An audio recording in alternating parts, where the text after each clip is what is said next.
Today, I'm starting a book club, and we are starting with The Host by Stephanie Meyer. This book has to be the most amazing book I've ever read. I've read it 29 times, and reading it through to you guys will be my 30th time. Here we go. Melanie Strider refuses to fade away. Our world has been invaded by an unseen enemy. Humans become hosts for these invaders, their minds taken over while their bodies remain intact and continue their lives, apparently unchanged.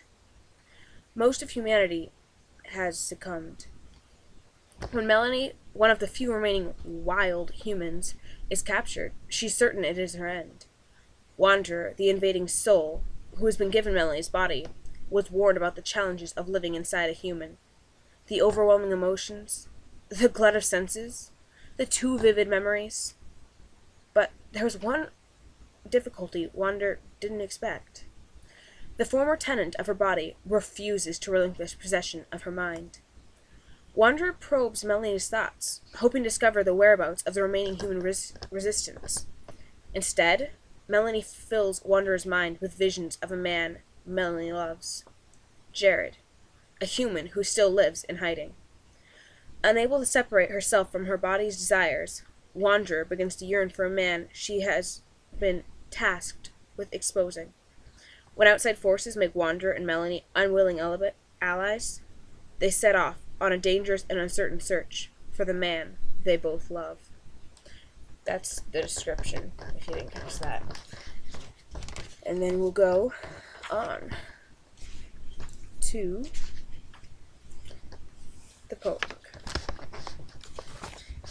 Inserted. The healer's name was Ford Deepwaters. Because he was a soul, by nature he was all things good. Compassionate, patient, honest, virtuous, and full of love. Anxiety was an unusual emotion for Ford Deepwaters. Irritation was even rarer. However, because Ford Deepwaters lived inside a human's body, irritation was sometimes inescapable. As the whispers of the healing students buzzed in the far corner of the operating room, his lips pressed together in a tight line. The expression felt out of place on a mouth more often given to smiling. Darren, his regular assistant, saw the grimace and patted his shoulder. "They're just curious, Fords," he said quietly. An insertion is hardly an interesting or challenging procedure. Any soul on the streets could perform it in an emergency. There's nothing for them to learn by observing today. Fords was surprised to hear the sharp edge marring in his normally soothing voice. "They've never seen a grown human before," Darren said. Ford raised one eyebrow. "Are they blind to each other's faces? Do they not have mirrors?" "You know what I mean. A wild human, still soulless. One of the insurgents." Ford looked at the girl's unconscious body, laid out face down on the operating table. Pity swelled in his heart, and he remembered the condition her poor, broken body had been in when the Seekers had brought her to the healing facility. Such pain she'd endured. Of course, she was perfect now, completely healed. Fords had seen to that. "She looks the same as any of us," Fords murmured to Darren.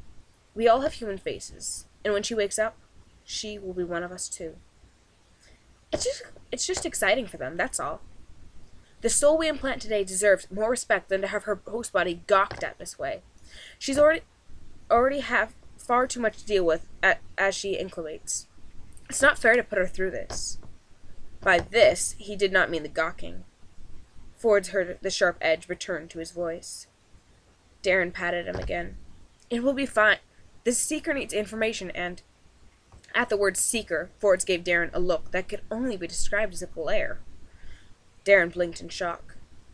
"I'm sorry," Fords apologized at once. "I didn't mean to react so negatively. It's just that I fear for the soul."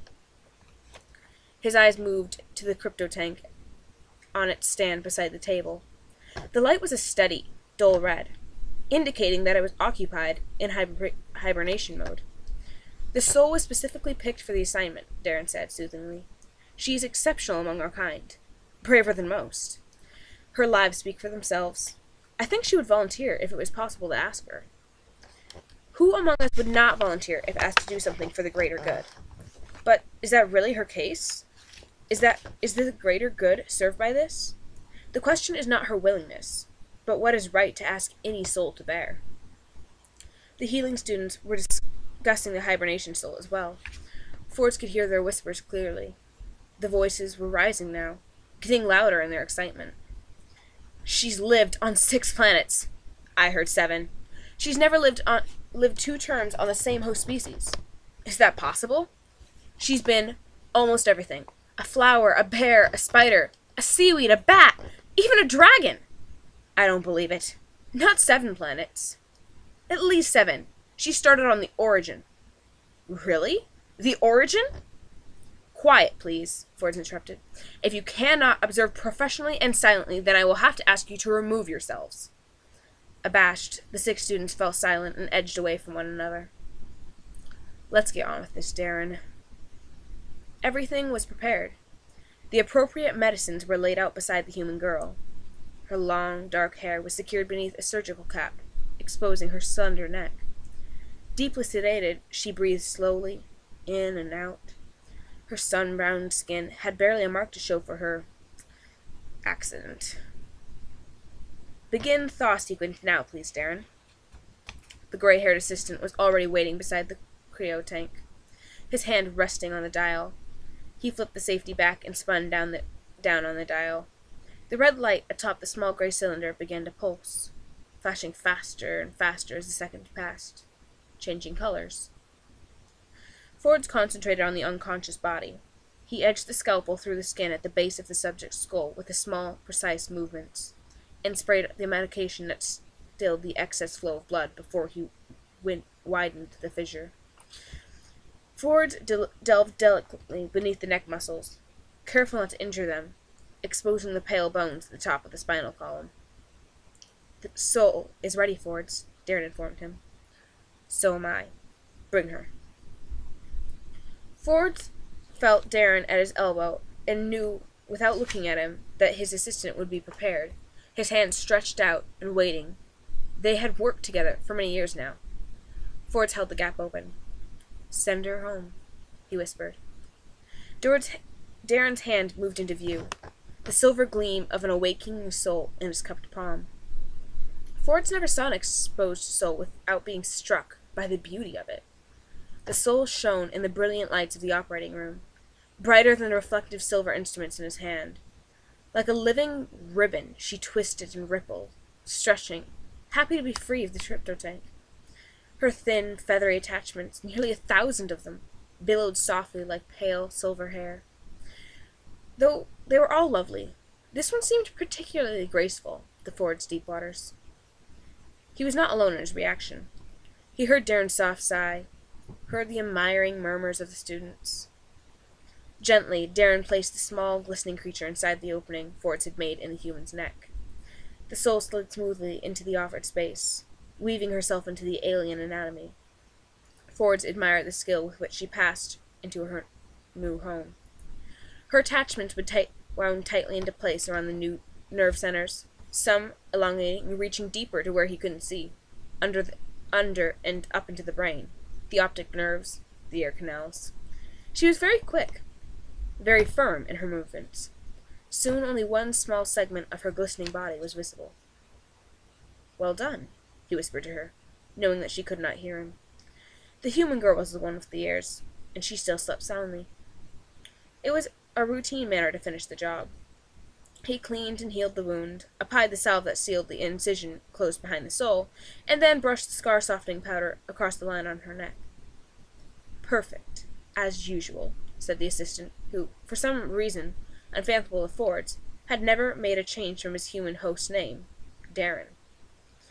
Fords sighed. I regret this day's work. You're only doing your duty, healer. This is the rare occasion when healing creates an injury. Darren began to clean up the workstation. He didn't seem to know how to answer. Fords was filling his calling. That was enough for Darren. But not enough for Fords Deepwaters, who was a true healer to the core of his being.